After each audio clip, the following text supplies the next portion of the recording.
Well, it's with great pleasure that I'm introducing Professor Monty Priede to give this talk. Professor Monty Priede is an emeritus professor from the University of Aberdeen, Scotland, and is known for his work on fish and life in the deep sea. Professor Priede has published over 150 research papers concerned with fish, fisheries, and marine environment, and he is the author of the textbook Deep Sea Fishes, Biology, Diversity, Ecology, and Fisheries. He is the editor-in-chief of the journal Deep Sea Research Part 1, Oceanographic Research Papers. Since 1989, he coordinated and participated in several European research projects concerned with fisheries, deep sea observatories, and marine conservation.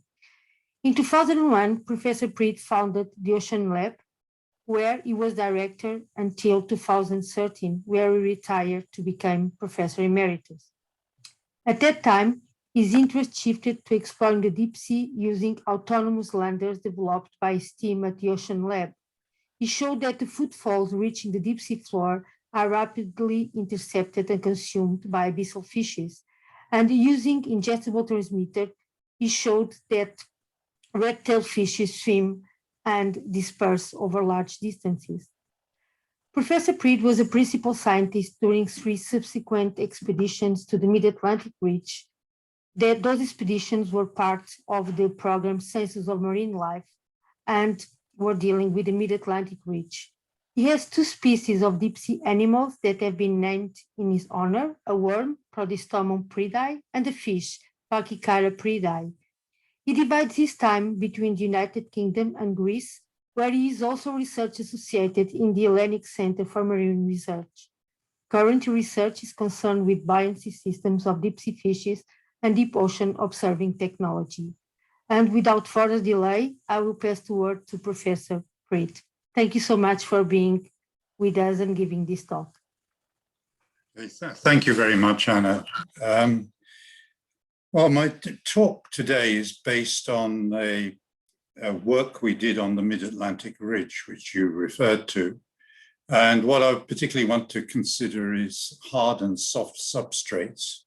And also I want to stray into how much biomass there is on the Mid-Atlantic Ridge and where does it come from.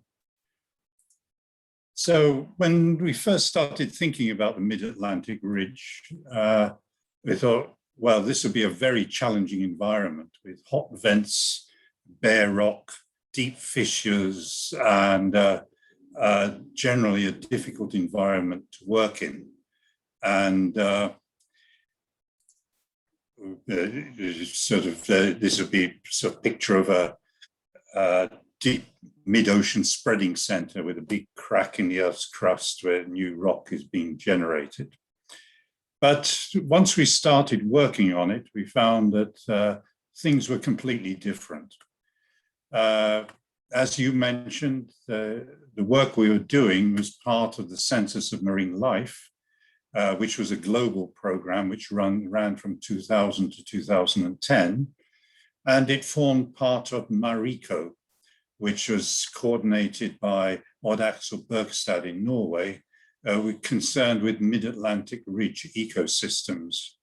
And my particular project, which I coordinated with funding from the UK, was concerned with ecosystems at the subpolar front and the Charlie Gibbs fracture zone. So there are 3 projects nested within one another, with EcoMar contributing to MARICO, which was contributing to the Census of Marine Life. In fact, and the sort of hypothesis we had was, what is the effect of presence of a ridge on mid-ocean ecosystems? This is a sort of sketch that we drew up in early planning meetings, where in an ocean, if we imagine the Atlantic Ocean with, I guess, Africa, Europe on this side and Americas on the other side, is that generally, as you go deeper, life gets sparser. There's a succession of species with depth. The species are different on opposite sides of the ocean. And And on the abyssal plains, you get circumglobal species, which are very widespread. And the idea was generally biomass and abundance of life sustained by export production from the surface would be less in the middle of the ocean than at the ocean margins. Now, if you inject a mid-Atlantic, mid-ocean ridge into this system, it changes because various papers seem to show that you may get mid-ocean increase in primary production and export flux to the ocean floor. You'll get colonization by species from both sides of the ocean. And also you might get endemic species on the mid-Atlantic ridge. So these are sort of questions we had in our head as we thought about the experimental design and going out and surveying parts of the mid-ocean ridge. At the same time, we had the new James Cook ship, where I was a member of the project board for this ship, and this is the first ship in the UK fleet with full DP capability, which meant that we could hold station in mid-ocean and is specifically designed to be able to operate an ROV and carry a large team of scientists, which is necessary for when you're working in mid-ocean. And the structure of the project was such that we started in 2007 with bathymetric surveys of a section of the mid-ocean ridge.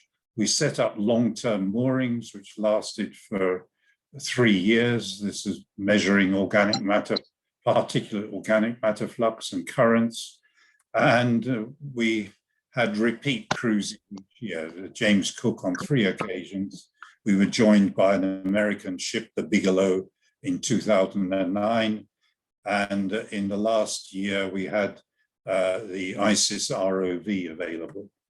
So it was and in fact, the program overran the Census of Marine Life because it had taken us so long to get the ship built.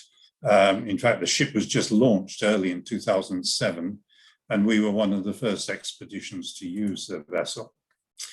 So the region we chose was the middle, about halfway between the Azores and Iceland.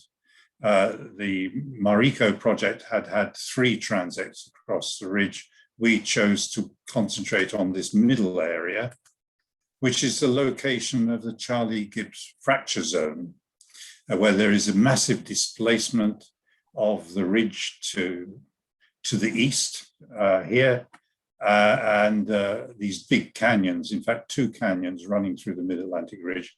And we had 4 main sampling stations with transects between them. This is the location where the Gulf Stream and North Atlantic Current crosses the mid-ocean ridge.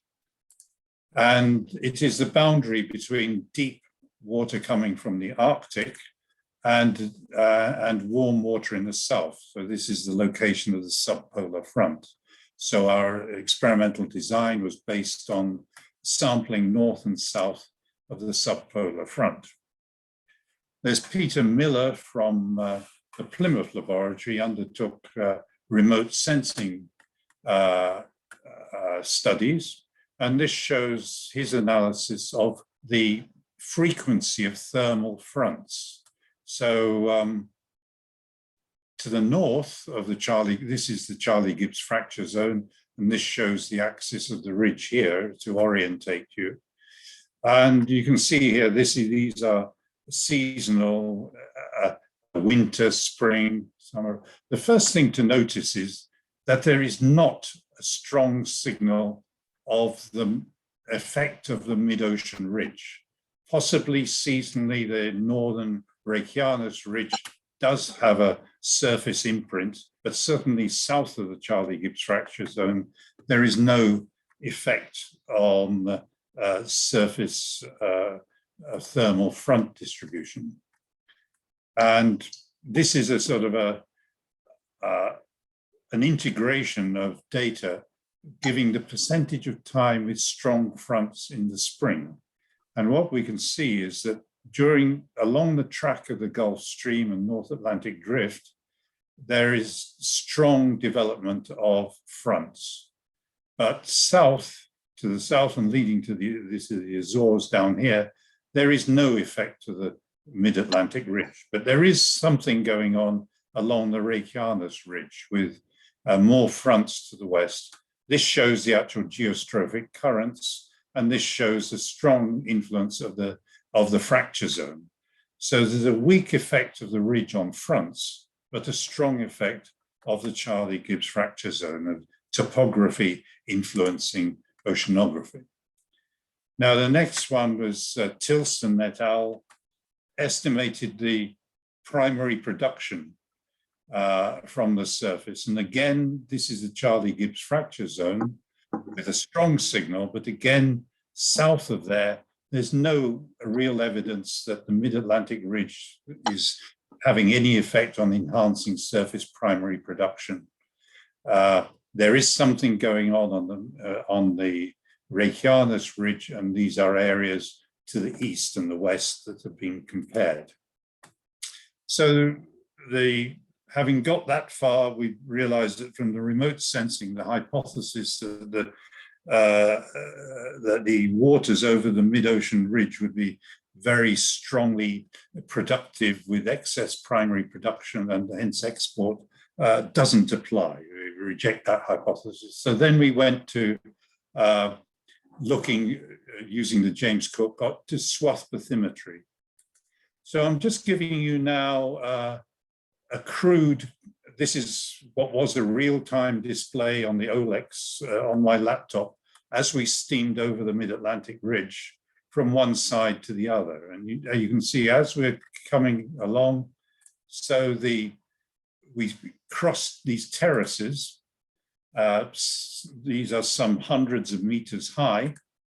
And then there are flat bits in between. So it's a terrace, a flat bit, terrace, and a flat bit. And so we come to the other side, and here we have features of various kinds, but large areas of flat terrain in the across the mid-ocean ridge. So that's, sorry, I've lost track of where this ends. Yes. So we're running across the ridge, and these terraces run parallel to the ridge axis. So this leads us to our schematic section across the ridge, that you have a mid-axial valley, but the ridge is built up of a series of ridges with sediment-filled basins in between, which is repeated all the way up. So the steep face of these terraces points towards the ridge axis. So we have symmetry on opposite sides of the ridge. And then we have these really flat areas, sedimentary plains, which we found we could sample with a box corer or with a multi-corer in a conventional way, as if we were out on an abyssal plain. And then there were these sedimentary slopes, and rocky outcrops. Bare rock only occurs right at the summit or on steep cliffs. And then at the base of the steep cliffs, you get this fine sediment talus, which is very unstable slope of sediment just sitting there. So this shows a sort of more of a sort of overview of it. This is one of these large flat areas. This is several kilometers across, 4 or 5 kilometers across.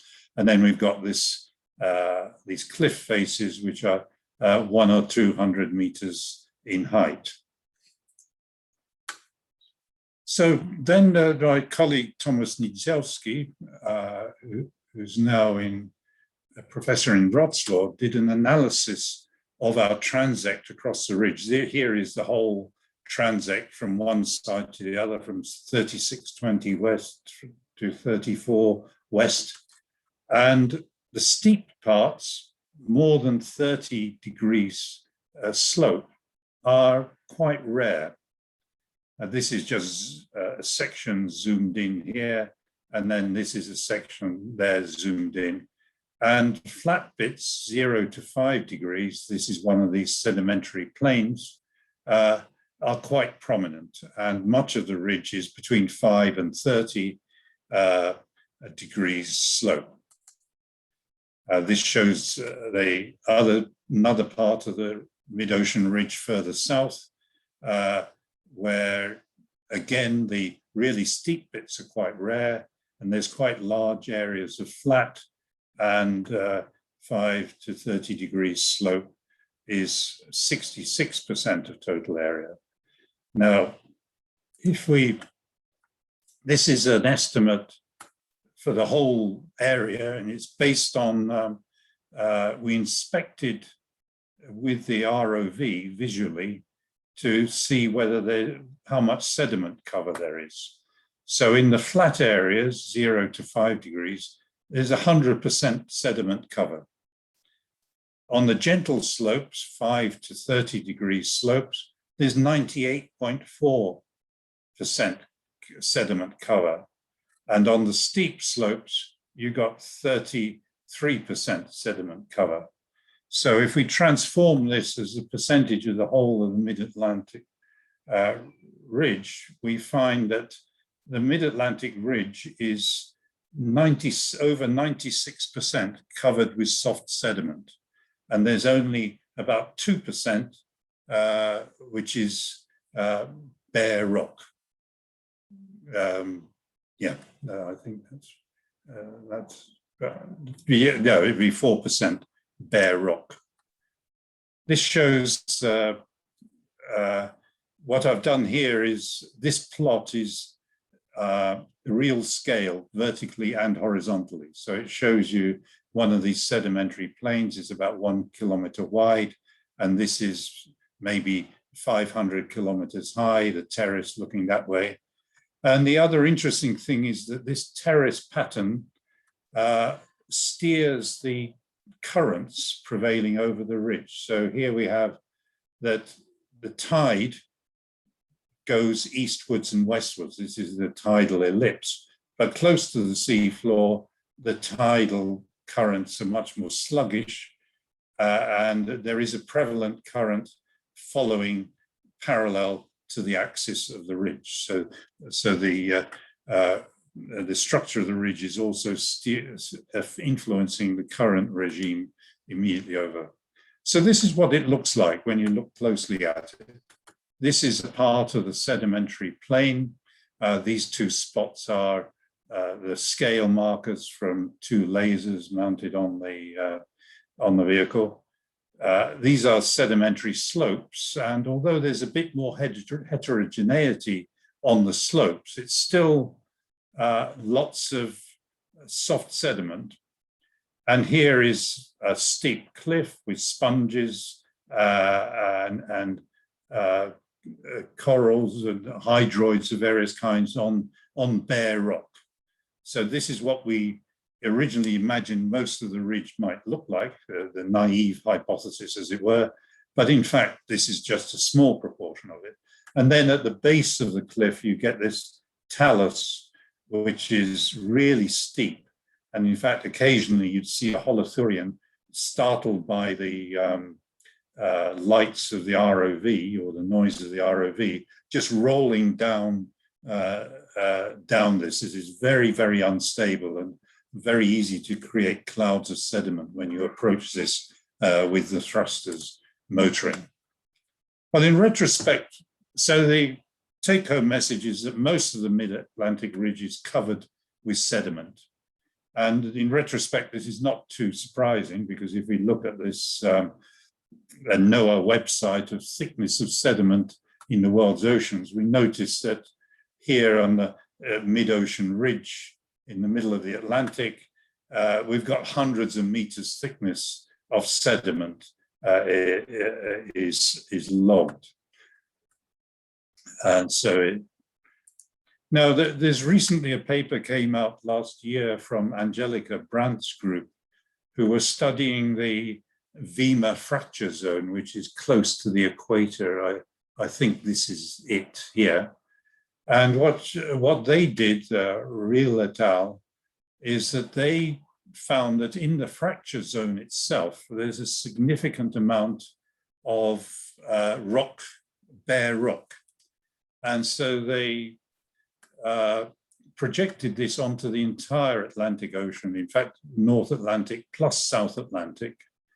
And they conclude that there's widely available abyssal rock patches which provide habitat type and prompts rethinking of deep sea biodiversity. Their conclusion is that on the young crust, less than 5 million years, there's about 30% of hard rock. On older crust, there's 11% and then 5%. And so they calculate that in total, there's 260,000 square kilometers of bare rock on the abyssal sea floor of the Atlantic Ocean. And so they promote this as contributing to habitat heterogeneity and hence biodiversity. But if you take this as a percentage of the total Atlantic Ocean, it's only about less than 1%. So in essence, this new study doesn't disagree with us. We both agree that in the deep Atlantic Ocean, sediments are the most important or the largest by area, but the hard substrates may be particularly important in sustaining biodiversity that otherwise wouldn't be there. So one way we studied what is actually there is with the ISIS ROV, with a camera set up. In fact, for surveying these steep cliffs, we had to have a horizontal looking camera. So instead of the camera looking downwards, we just traversed along the cliffs. So this is the working area. And there were 3 strata, slopes, flat, and steep slopes, in fact, cliffs. And so the ROV was going along here. And this shows on this very small percentage of the Mid-Atlantic Ridge is what we were finding. Glass sponges, demo sponges, stalked crinoids, cnidaria of various kinds, and also surprisingly, Holotherians are quite good at crawling up these steep faces and so on. So we've got several pictures here because this is what is in the north, and here in the south, here's a Holotherian crawling up the bare rock face. I don't know what it can be eating, but anyway, so we do get classic hard rock sessile fauna, but it's only a small percentage of the area. Now, if we look at the soft substrate, there's a lot of bioturbation going on. We can see tracks here. In fact, there's an animal there laying its track. And in fact, my colleagues, Bell and co from Southampton, they studied the tracks, Lebensspuren, and they identified 54 different kinds of Lebensspuren, either imprints from stationary animals, or tracks and footprints, or feeding structures like fecal mounds, minor disorders. And in fact, these features cover 4 to 10% of the sediment surface. So there's a lot going on. Well, my favorite animal is this one, which is an Enterocmuse, which is a hemichordate worm, which is more, this is a new species that we discovered, and you can see it has a very characteristic spiral feeding trace. And this is, one of our most distant ancestors, as it were. It's a chordate animal reduced to a bare minimum. There are no eyes. There is just a mouth. There is no tail. There is a dorsal nerve cord, but just the anus extends behind the animal. And what it's adapted to do is here you can see the organic detritus on the sea floor, and it digests this material, digests out the organic matter and extrudes this extraordinary spiral. These had been seen in the fossil record, and it's only in the last 10 years that we've started seeing these animals for what they are. This is mainly because the animal itself is very, very delicate and cannot be captured in trawls. It is only with modern ROVs that we can actually visualize them and track them. Well, we discovered on the Mid-Atlantic Ridge 3 different species. The pink species in the north, which I've just showed you, Yoda purpurata in the south, which lives in an area with less primary production, less export flux. So it has a really, really wide mouth in order to be able to exploit sparser resource. And then this enigmatic white animal, which we actually videoed floating above the seafloor. This is Yoda. It doesn't lay a tidy spiral. It just sort of goes more at random, leaving a trace on the sea floor. The interesting thing is that these animals leave no trace between their feeding sites, and they probably float up into the water and drift on the bottom currents, and then go down to a new feeding spot. Once they evacuate the gut, they are more or less neutrally buoyant or slightly positively buoyant. This is part of a video survey undertaken by Claudia Alt, which was recently published, which gives an overview of animals seen in the ROV surveys of the mid-ocean ridge. So we have the hard substrate sponges, this, I think it's a pycnogonid, brittle stars, and so on. So there's no doubt that the hard substrate contributes to biodiversity, but doesn't account for much of the biomass on the mid-ocean ridge. Each one, yeah, the sponges, and then this is the Holotherians on the soft substrate, but here again we got a Holotherian crawling up onto a rocky area, and then these crinoids with very interesting animals on the hard substrate. And here's Yoda, our friend Yoda again, So now what I want to consider is how much biomass is there on the mid-ocean ridge. If we look at the macrofauna biomass, this is based on core samples taken from the bottom sediments on the sedimentary plains. And the green dots are the samples from the Mid-Atlantic Ridge. We were sampling on the flanks of the ridge at 2,500 meters.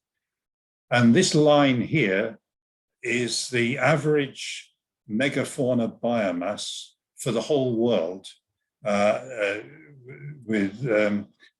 derived from the Census of Marine Life global trend line. Way et al., that's the paper. But you can see that the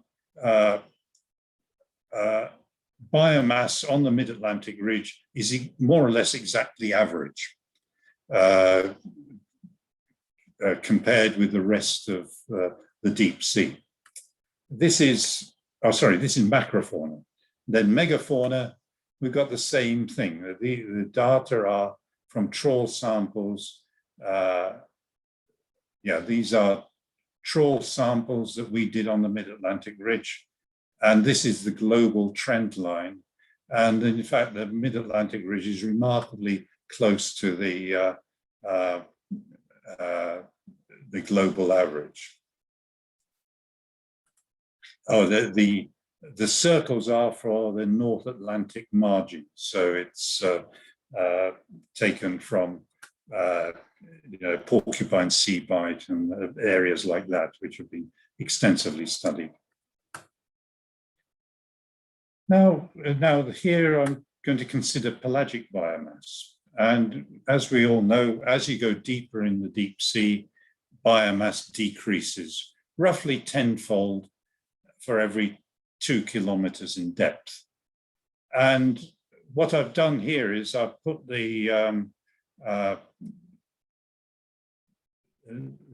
this is the pelagic biomass, and here we have the benthic biomass, and we can see that they both follow the same trend. So the rate of decrease in biomass with depth is the same for pelagic biomass and for benthic biomass.